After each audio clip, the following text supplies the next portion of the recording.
Hey everyone, and welcome to our first episode of Lessons in Leadership. My name is Grant Greef, and thank you so much for joining. Most importantly, today I would like to introduce someone that has, I think, been quite under the radar as she's been growing her business, but is now at a point where tangibly people really can see the incredible contribution she's made and has developed a particular team based here in South Africa. And it's going to be great to hear her insights. And the most important thing around this is that it's not about theory, it's about practical application, anecdotal experiences, so that we can all relate or look to that so that we can apply that in our teams or businesses or in whatever field as well. So I'd first of all like to welcome Kim Taylor or Kimberly Taylor. How are you doing, Thank Kim? you. Thanks so much for that intro, Grant. Good, thanks. A little bit excited, Awesome. nervous. Don't be. It's going to be very, very chilled. So I think, Kim, let's jump straight into it, and just for everyone to get context around the vehicle in which you practice leadership on a daily basis and, of course, lead your team. Tell me or give me a 1 minute elevator pitch about what your company Loop does. So, Loop helps anyone with a fleet of vehicles, drivers, and we help those companies and those drivers manage, optimize, and scale their delivery business. Manage in terms of managing orders and large volume of orders and drivers, manage through visibility and communication, optimize. We do that through automation and some cool algorithms. And we help them scale through data analytics and understanding how to do that efficiently. That's my quick pitch. Excellent. No, that was good. That was under 60 seconds. And just so everyone understands kind of where you're involved or who you're involved with as a company, like what are some of the customers that you've helped create or secure that back end so that they can provide on-demand or last mile delivery throughout South Africa? Yeah, so we don't work with Domino's at the moment, but we started, they were our first clients, and that's what got us going in that on-demand delivery space. We also work with Nando's, both here locally and in Botswana and Mauritius and Qatar. Work with the likes of Kauai and Quench. We work with RTT, who's a logistics partner behind the Checkers 6060 delivery. So they use our system to help manage those drivers. So that's some of the players in the on-demand space. And then we have some more traditional logistics clients. And I say those who are going to, a number of stops throughout the day, and we're helping them with pure route optimization, someone like Serviced in that space. Brilliant, brilliant. And I think at the end of the day, what you shared before around developing, whether it be machine learning or kind of engineering, software development around this, are you a software developer? I'm not. So I enjoy coding, and I understand a little bit of Python and MATLAB and from Varsity. And I definitely wrote some of the first algorithms, but I have an incredible team that has, been with us from day one, different outsourced providers and some internal team members who have actually built the software. And yeah. Okay, so I think then that's a good tangent to go off of, right, in terms of the team and fundamentally around what we're here for today in terms of leadership.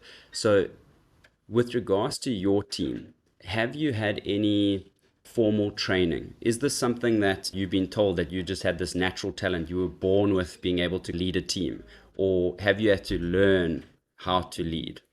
So, I mean, I think leadership is constant learning. I mean, and I'm also always making mistakes, right? And you make mistakes and you learn.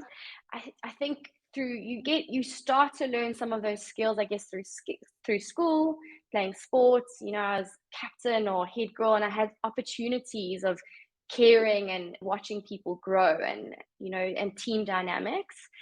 Definitely growing a business has been another big jump in terms of leadership. And I was fortunate to be a part of a thing called Legitimate Leadership. It was about a year and a half course through our investors Lightstone.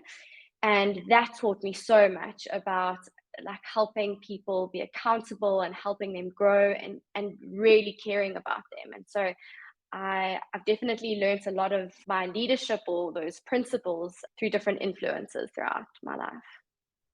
All right, all right. And one important thing that I picked up there, because we've got on the one side of the coin, we've got people that say that we need to be a natural born talent when it comes to practicing leadership, but on the other side, we've got a skill set that can actually be, trained. You can practice it. You can, Mm, look at role models. You can, I mean, you can read books, but absolutely. you want to practice it though, and doing it is practicing. Yeah.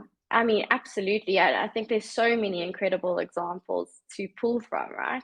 Simon Sinek being one of those models Are you that I also a quite Simon enjoy. fan? I think Yes. anyone is anyone that kind of enjoys or looks forward to the topic of leadership, I think has found him in their YouTube video or WhatsApp share or Yeah. something like that. Yeah. So, He's incredible. so Kim, I think around the team now, what practically speaking, what are you doing every week, every day that you find to be working around bringing more clarity to the team? Because we were chatting Mm. offline about this before we started the session, and you were mentioning about how sometimes you get everything is in your head, and then you run with it, and then kind of you look back and okay, wait, okay, sorry, I have to now articulate myself, and I have to make sure that Yeah. there's clarity in terms of what's in my head, and actually making sure that my team also buys into it. So tell me a bit more Yeah. about what you do to stop that massive missing link, basically. Honestly, I take radical responsibility, and when it comes to my team and the things that are, if I see tension, or if I see that there's misalignment or toes being stepped on, or lack of clarity, like, I really take that quite seriously, and I know it's as a result of me not communicating effectively. So, I mean, one of my constant lessons is to communicate. And when I see things going wrong, I just know that I'm not communicating enough.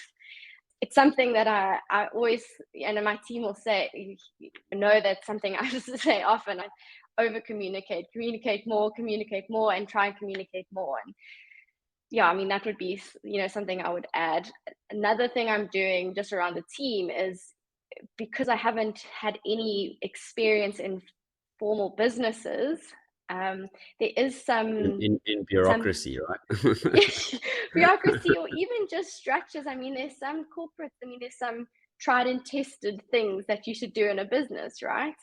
Yeah. So we're working with a company called HR Studio at the moment, which has been amazing and helping me build out those processes and structures that are really important if you want to scale the business. So And I picked up, now around leading the team, you said, I need to communicate clearly. I need to pay attention to this. And I think that's very important in terms of ownership, because, if there's always mm, this debate around management versus leadership. And I think that where management, you need authority, and then that authority allows you then to instruct or to kind of tell people what to do. But in the leadership side, as opposed to authority, we need to take responsibility. We need to take ownership. That's what I've been seeing working with particular leaders that I admire, or kind of observing particular leaders that I admire. They really do take ownership about this. And from how you operate and run your team, what would you think is an important lesson for someone watching, whether it be if they're in a corporate right now, so they don't necessarily have the title or that authority. They may be within mm. one particular team, within a division, and they've got a manager as an example, but surely they can also practice leadership within their team. And what do you think they could do about it? Absolutely. And I mean, to touch on a couple of things. One, I think what I've found through taking responsibility is that you can start and be frustrated with your team, right? And in any scenario, and you spoke about the different ways people work. But I think when you, rather than being frustrated, think, okay, how did we get there? What were the things, the decisions I made? What example did I show to get to this point? And that's where I find taking responsibility really shifts your mindset to make better decisions, right? And moves you from that place of, oh, I'm irritated, or this isn't working, to no, these are the action steps I need to take to make this better. But I mean, around leadership, you can practice that. It's around being a good example. I think leadership is about caring about people, caring about people's growth. And that's one distinction I had to make, is I think when you're working with people, it's so easy to say, I'll do it with you, or let me do it for you. But actually giving people room to make mistakes and grow, it's also been a lesson for me. And who's guiding you? Because a lot of the times people, I mean, for example, I actually got a direct message this week and someone said to me, "Hey Grant, you seem to have it all together." Yeah. And when I read it, I was like, I gasped because I'm far from that. So surely there's someone that is guiding you or mentoring you through this, because I think a lot of the times people think that when you are the CEO, as an example, from a title or position point of view, now that's it, you just share with everyone else. There's not like this two-way street. So from your side, have you got mentors? Have you been coached? Maybe give a bit more construct around there. So I've been very, very lucky, Grant. The CFO of Lightstone has been an incredible mentor on leadership. The way that he has navigated being an investor, a partner, a mentor over the last 5 years, every meeting we have, the first question and the most important question is, how are you? How are you feeling? How's your mental state? He's always put that before profits or a client or anything like that. It's always about, how am I? How can he help me? How can he support me? How do I want to grow? And then after that, it's always about, how's my team and helping me with that. So he's been a big, big influence in how I lead and how I support people and how I've navigated that over the last 5 years. Well, I think with mentorship, though, it's not necessarily someone needing to go out and pay for the services of a mentor. You can find a mentor anywhere. And from my experience as well, mentorship is, it can be someone younger than you, where, Mm-hmm. as an example, if anyone's out there and wants to mentor me about TikTok, then let me know, because I mean I need some guidance there around what exactly is happening, because I've tried it and within 5 minutes it basically knew exactly what I was, enjoying in terms of content. So yeah, it was very interesting. And so you've got that parallel where on the one side we've got the age where people think that Mm-hmm. mentorship is about an old person or elder person mentoring you, where in actual fact it may just be different industries, and this and age is actually just irrelevant in this regard, and it's more around the diversity of your background, so that you can in many cases either empathize, or as they say, let me make my hindsight your foresight. Yeah, I definitely get a lot of inspiration from podcasts. I mean, I always say, listen to other stories, other leaders. One of my favorites is Tim Ferriss, and he'll interview the CTO of Spotify, who, these different companies, and you hear their stories, you hear how they manage people and lead people and grow. And so I definitely get a lot of inspiration from that, and I think you can find that in a lot of different ways. Also think people are more willing to help and give advice than you think, right? Over the last year, I've found a few people that I just reached out to, understanding that you are only as strong as your support structure, right? You can find other people and ask them, you know. I love that. You are only as strong as your support structure.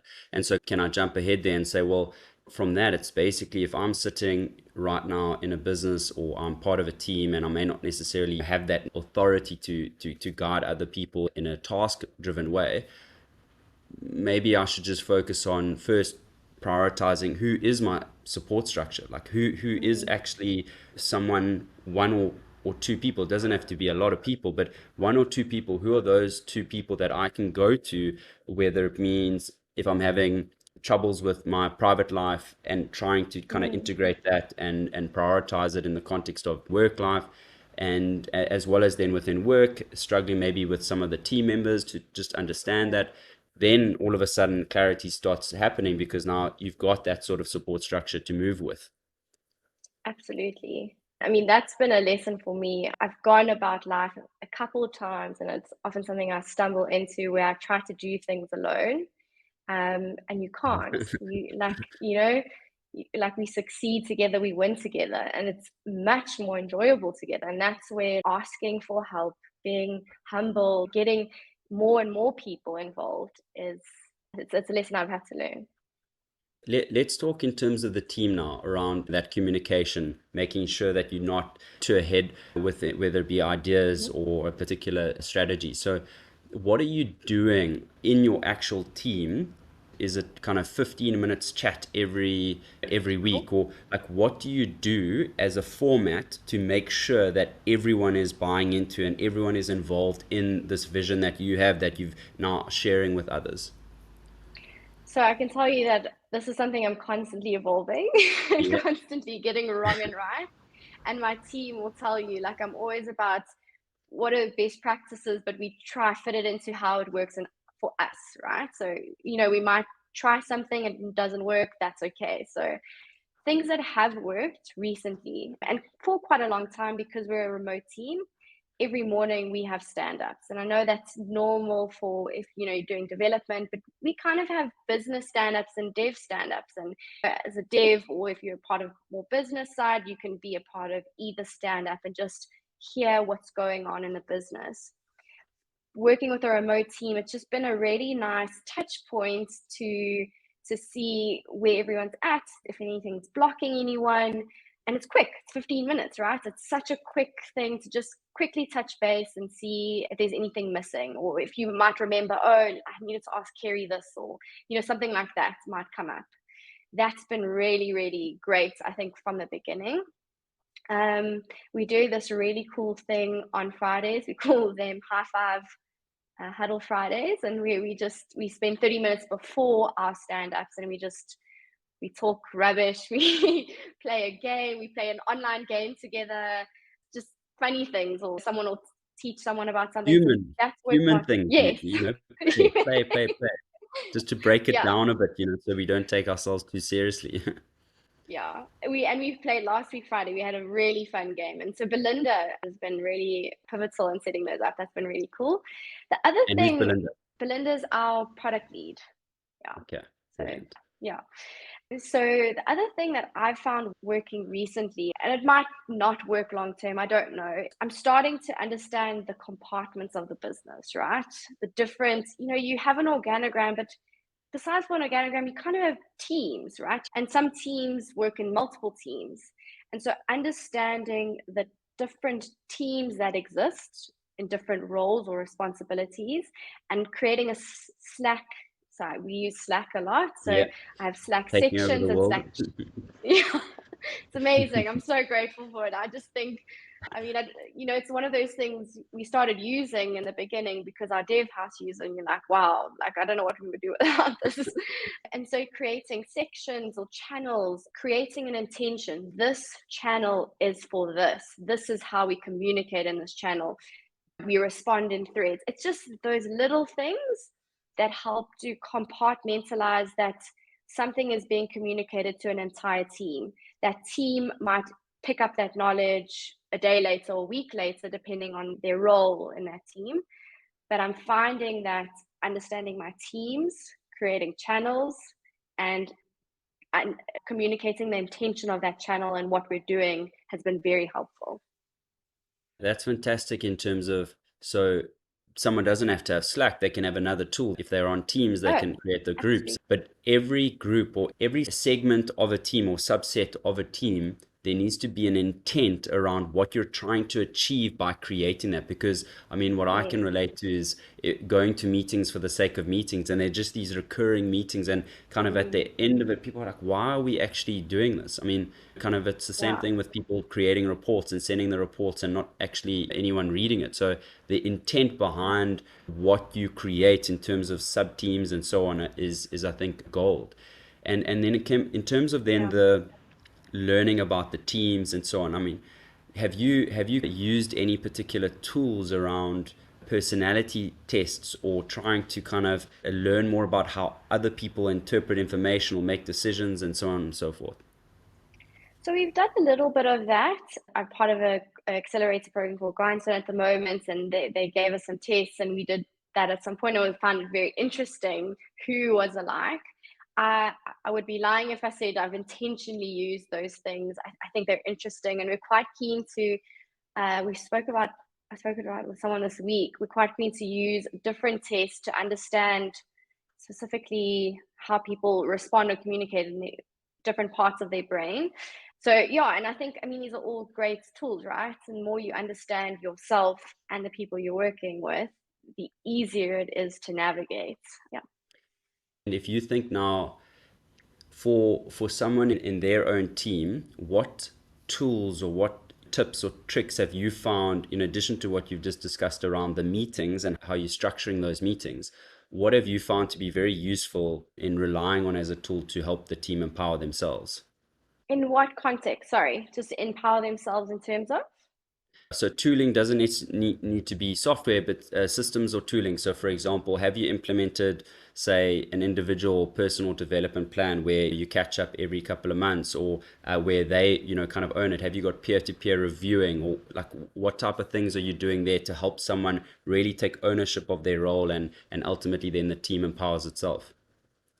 I'm going to be very honest here. And this is one place that I get it very wrong. And it's why I've, also working with HR Studio at the moment. So it's all of those structures and principles around peer reviews and feedback are so important. And in the beginning, when we were smaller, I mean, I used to do monthly check-ins or even 2 weekly check-ins with the team, one-on-one, right? And it's easier when you're smaller and you get a very good sense of how to grow that person, what they're struggling with personally or in the business, and empower them, right? So it's say, oh, I have a one-on-one and I'm like, okay, cool. You need more training, so like, let's put you on a course. And I'm up for whatever it is that my team needs, right? If it's a course, if it's time, if it's spending time in a different part of the business. One thing that I'm struggling with, that I'm learning at the moment, is scaling. And you need proper structures around, if it's OKRs or KPIs, I mean different words, so that people are empowered, so that there is a trajectory for growth and that they are happy. I mean, for me, my success, when I feel successful, it's dependent on how happy my team is and how motivated. So it's something I'm working on. I have to be very honest. It's not something that I've gotten Yeah, right. I promise you that's probably the best answer, because probably everyone that is watching or listening Yeah. to this, they go, yeah, I actually don't have as much as the typical structure as what people would expect. And I think Yeah. what you mentioned there around scaling a business, let's even call it just scaling a team, i.e. growing a team. Mm, Every extra person you add to the team is not just one plus one. I mean, it's exponential in terms of the complications of communication. yes. And then, like you said, is in the beginning, as your team is smaller and say a handful, you're able then to pick up on the nuances of everyone Yes. when through the online or the offline hallways. But there's this point where you get to, and I think listening in on your team of how they feel about it, and then going, okay, we need to now bring a bit more formality and structure to this, because I think there's also a slight tangent on this, is people often think structure means restriction. And I think especially Yeah. when I was doing my articles, I always was like, structure is terrible. You need to just be able to be free. But in actual fact, at present, for me, it's structure creates more clarity, all Yeah. right, around actually where you can double down instead of restriction. Oh, I completely agree with you. And this is something I've learned recently. I trust my team and they'll know that's one of the most important values. We're not into micromanaging. It is about trust, but you need to create those structures so people feel safe to be innovative, to grow. One thing I just remembered that has been really, and especially for a remote team like us, and you talk about those nuances where you pick up on things. The other thing that has been really, really helpful for us is we do retros. I know it's also What's that? another agile principle thing. We call Yeah. them retros and they're retrospectives. Where actually, as a team, we have a facilitator, Rebecca, and she Yes. facilitates a retrospective where we check in with each other. So we might, do a fun game or check in or Yeah. just get to know each other. Then we talk about things, what what we like, what we love, what we hate, what we've learned. So I mean, I'm really not doing it justice here, but No, but it's what, what do we, what do we want to keep? What do we want to get rid of? What do we want more of? Less of, mm, more of, basically structures it with 3 different questions, and it might be a dev team specifically that does a retro, or another team, and it's about reflecting, right?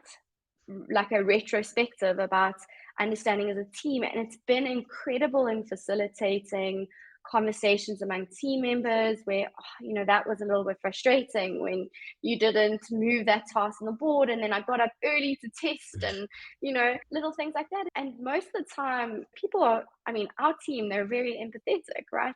Yeah. They don't want someone to get up early and like test and it not actually be ready. And so it's been so great at creating communication channels and just moving past like any frustration that might exist within the team. It's like, what do you want to stop doing? What do you want to Yes, start doing? And then what do you want to continue doing? Stop, yes, start, and continue. And when exactly. an individual in your team, like you're doing right now with, I love that, phrase retro, doing that retrospective kind of analysis so that the future can be far less weighed down with legacy systems or legacy things that we were doing, but everyone's now just doing it for the sake of doing it. So I Yes. absolutely love that, and I'm sure everyone will benefit from listening and hearing about that. So I think, Kim, we've spent 30 minutes on, time flies when you're having fun and when you're talking about a topic and especially your team that you're passionate about. But from your side, what would you like to leave everyone here with? Something around your experience to date with Hmm. leadership and where it's got you now. Um, I didn't think about this one. I See, it's always, unscripted, everyone. We are not scripted yes. yet. That's true. I my feeling, and because it's probably my biggest lesson, is just communicate more. Like just make it as clear as possible. It's interesting. One thing I learned recently, or conversation I had recently with someone, and they were talking about a different business owner, and they've made millions and millions and millions, and but they're so harsh and they treat their people so badly, and who cares about the fluffy stuff if you're making millions? And I realized that how you define success also becomes the leader that you are, if that makes sense. For me, if I had millions and millions and millions or whatever, and a team that hated me, I would not be very successful. So it's an interesting question for me, and how people define success could be an indication of the type of leader that they are. I define success as having a happy, motivated, growing team. Um, Incredible. I mean, maybe a yeah, lasting thought. that is a gem, and I agree with you. I think that when we see success, we see the headline include a currency amount, a rand amount on that headline, for a raise or something. But in actual fact, there's people behind there, and are those people, do they feel vested enough and to contribute Yeah, in that meaningfully? Yeah, I yeah. completely agree with you there. Kim, before you go, just one last thing. Who do you think we should invite to Lessons in Leadership? Who do you think we should invite? Ooh, Do you know of anyone that's leading a team right now that would be amped to jump on board on an unscripted chat? I don't know if they would do it, but I met Claude and Luke recently. They were Yeah, the founders of Superbalist, and they're now heading up brilliant. TFG Labs. And I found them to be like their values, and they were very humble. No, that's brilliant. Cool. I'll definitely do my best to reach out and get them on board this year as well. Kim, thank you so much. Really, really appreciate your time. And thank you so much to everyone for listening in or watching. We're really looking forward to the next coming episodes of Lessons in Leadership. If you do want to also stay in touch on a monthly basis, I have created a website, grantgreef.com, and Greef, GREEFF.com. And then that's where we're going to also be sending the new episodes as well, so you keep in touch. And we've got some big plans this year, but it's only made possible with everyone's contribution and supporting this epic time. Kim, thanks again, and thanks everyone for joining us. Looking forward to the next episode. We've got an exciting speaker joining us, Darren, who's the CEO of Vida E Cafe. So really looking forward to that. Cheers, everyone.